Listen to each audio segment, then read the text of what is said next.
ഈരാറ്റുപേട്ട പുത്തൻപള്ളി മുസ്ലിം ജമാ മസ്ജിദിനോടനുബന്ധിച്ച് നിർമ്മാണം പൂർത്തീകരിച്ച മയ്യത്ത് പരിപാലന കേന്ദ്രത്തിന്റെ താക്കോൽ കൈമാറ്റം നടത്തി. സ്പോൺസർഷിപ്പിലൂടെ ലഭിച്ച 6.5 ലക്ഷം രൂപ ചെലവഴിച്ചാണ് അപൂർവമായ ഈ സൗകര്യം ഏർപ്പെടുത്തിയിട്ടുള്ളത്. വീടുകളിൽ മയ്യത്ത് പരിപാലനത്തിന് സൗകര്യമില്ലാത്ത ഏതു പ്രദേശത്തുള്ളവർക്കും അനുവാദത്തോടെ ഈ നൂതനമായ സൗകര്യം ഉപയോഗപ്പെടുത്താവുന്നതാണ്. പള്ളിയിൽ നടന്ന പരിപാടിയിൽ ജമാഅത്ത് committee president NK Muhammad Salih അധ്യക്ഷത വഹിച്ചു. നഗരസഭാധ്യക്ഷൻ അഡ്വക്കേറ്റ് VP നാസർ ആമുഖഭാഷണം നടത്തി. വാർഡ് കൗൺസിലർ അൻവർ അലിയാർ സ്പോൺസർക്ക് വേണ്ടി താക്കോൽ കൈമാറ്റം നിർവഹിച്ചു. പുത്തൻപള്ളി ഇമാം അലി ബാഖവി മുഖ്യപ്രഭാഷണവും മസ്ജിദുൽ ഹുദ ഇമാം ത്വൽഹ നദ്വി ഉപസംഹാരവും നടത്തി. ജാഫർ മൗലവി പ്രാർത്ഥന നിർവഹിച്ചു. ജമാഅത്ത് general secretary MF Abdul Khader സ്വാഗതവും ഖജാൻജി അനസ് കണ്ടത്തിൽ നന്ദിയും പറഞ്ഞു.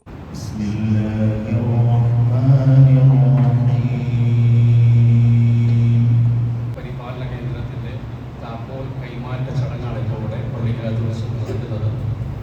6 ലക്ഷം രൂപ മുടക്കി നമ്മുടെ ഒരു മഹല്ലംഗം ആണ് ഈ പരിപാലന കേന്ദ്രം നമുക്ക് പണിത് തന്നത്. വളരെ മനോഹരമായി എല്ലാവിധ ആധുനികമായ സൗകര്യങ്ങളും ഏർപ്പെടുത്തിക്കൊണ്ടാണ് അത് പൂർത്തീകരിച്ചിട്ടുള്ളത്. അപ്പോൾ ഈ സ്പോൺസർ പേര് പറയുന്നത് പ്രത്യേകം പറഞ്ഞിട്ടുണ്ട്. അപ്പോൾ അത് ഈ പരിപാടിക്ക് ശേഷം നമുക്ക് താഴോട്ട് പോയി അത് കാണാൻ മിക്കവാറും കടയിലുണ്ട്, കാണാനുള്ള സൗകര്യം ഏർപ്പെടുത്തിയിട്ടുണ്ട്.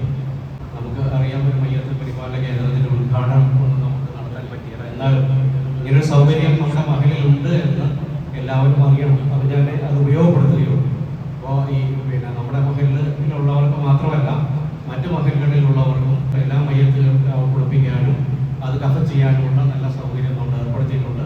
അതുപോലെ നമ്മുടെ വീടുകളിലൊക്കെ കുറഞ്ഞ സ്ഥലവും സൗകര്യത്തിൻ്റെ കുറവുകളുണ്ട്, മയ്യത്ത് കുളിപ്പിക്കാനുള്ള സൗകര്യക്കുറവുണ്ട്. അങ്ങനെയുള്ളവർക്കെല്ലാം ഈ സൗകര്യം ഉപയോഗപ്പെടുത്തി പള്ളിയിൽ ഒരു ബുദ്ധിമുട്ടുമില്ലാതെ ബാക്ക് വശത്ത് ഗേറ്റിലേക്ക് വന്ന് താഴെ മയ്യത്ത് പരിപാലന കർമ്മങ്ങളൊക്കെ നിർവഹിച്ച് മയ്യത്ത് വീട്ടിൽ കൊണ്ടുപോകാം. എങ്ങനെയാണെങ്കിലും അത് നമുക്ക് ചെയ്യാനുള്ള എല്ലാ സൗകര്യമുണ്ട്. ഈരാറ്റുപേട്ടയെ സംബന്ധിച്ചിടത്തോളം കുറഞ്ഞത് 40,000 മുസ്ലിങ്ങളും തിങ്ങി പാർക്കുന്ന സ്ഥലം. ആ സ്ഥലത്ത് തന്നെ 3-4 സെന്റിൽ ധാരാളം വീടുകളുണ്ട്. ഈ വീട്ടിലൊക്കെ നമ്മൾ പോയി കാണുകയാണെങ്കിൽ പല അടിസ്ഥാന സൗകര്യങ്ങളും വ്യക്തമായിട്ട് നൽകുന്നു. മയ്യത്ത് കുളിപ്പിക്കാനും മയ്യത്ത് വയ്ക്കാനും ചിലപ്പോൾ ഒരു മുറി വരെ കാണാറുള്ളൂ. കാരണം എത്രയും വീടുള്ളിടത്ത് ഈ സൗകര്യക്കുറവിൻ്റെ ഫലത്ത് ഇതിന് മുമ്പ് തന്നെ ഇങ്ങനെ ഒരു മയ്യത്ത് പരിപാലന മുറി നമുക്ക് വേണ്ടതന്നെയായിരുന്നു. ഈ മഹലിന് അതീതമായി ഈരാറ്റുപേട്ടയെന്നല്ല സമീപ പ്രദേശം എല്ലാവർക്കും നമുക്കിത് ഉപയോഗിക്കാൻ വേണ്ടി സജ്ജമാക്കിയിട്ടുണ്ട്. അത് മഹലെന്ന് പറയുന്നില്ല, എല്ലാ മഹലിലും ഉള്ളവർക്ക് ഇത് തുറന്നു കൊടുക്കും. ഒരു മാതൃകയായ മഹലാണ് പുത്തൻപള്ളി മുസ്ലിം ജമാഅത്ത്.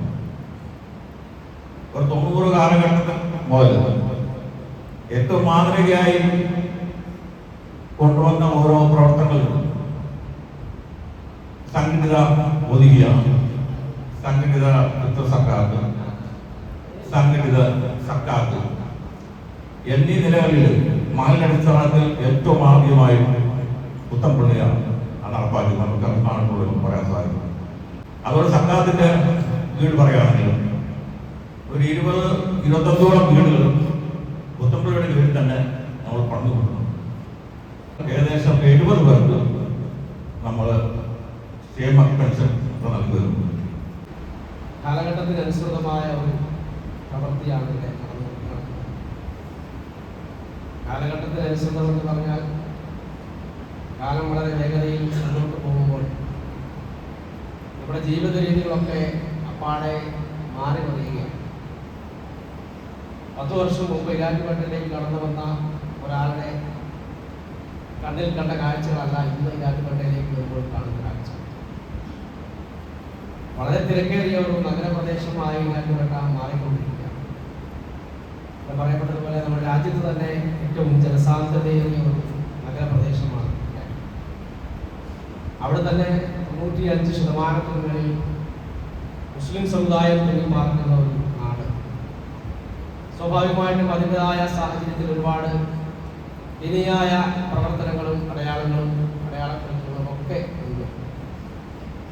അപ്പോൾ സ്വാഭാവികമായിട്ടും ഇത്ര തിരക്കേറിയ നാടെന്ന നിലയിൽ വളരെ ചെറിയ ഇടങ്ങളിൽ താമസിക്കുന്ന സംവിധാനങ്ങൾ കൂടിക്കൂടി വരിക. അത് നാളുകളിൽ അധികരിച്ചു വരുമെന്ന കാര്യത്തിൽ യാതൊരു സംശയവുമില്ല.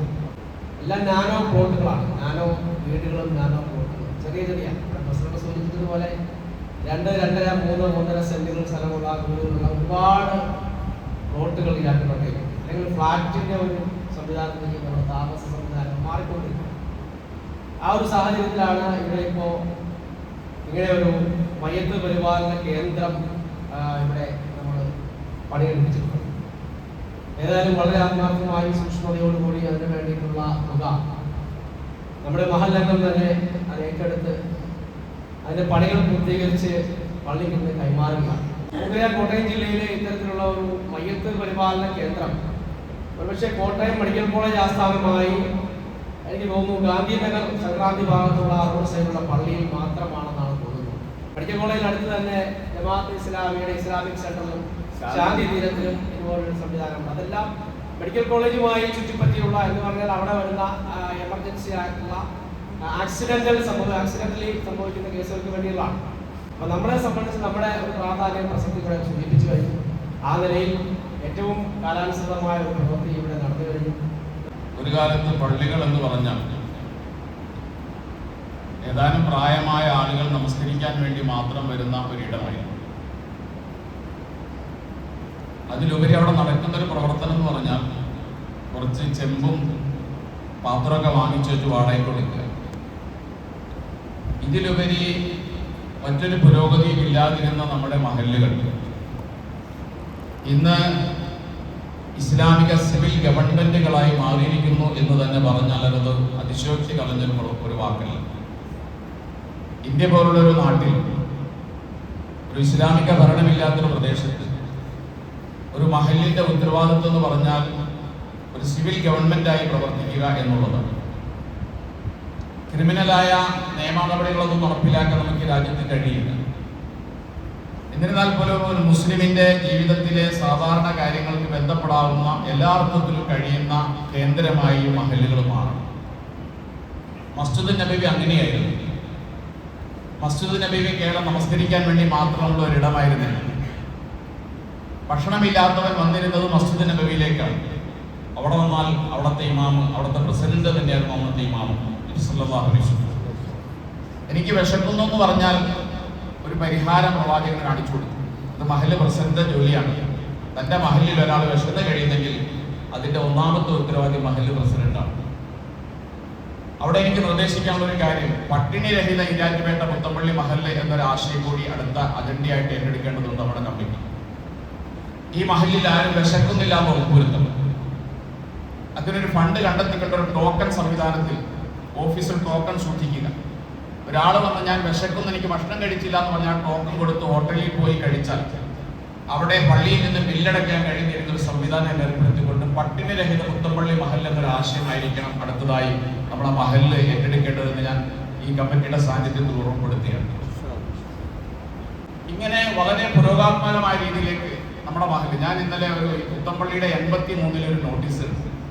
നിങ്ങൾ പലരും കണ്ടിട്ടുണ്ടാവും. 1983 കൂടിയ ഒരു പൊതുയോഗ തീരുമാനമാണ് പുത്തമ്പള്ളി മഹല്ലിൽ ഒരു പലിശരഹിത ബാങ്ക് ആരംഭിക്കണം.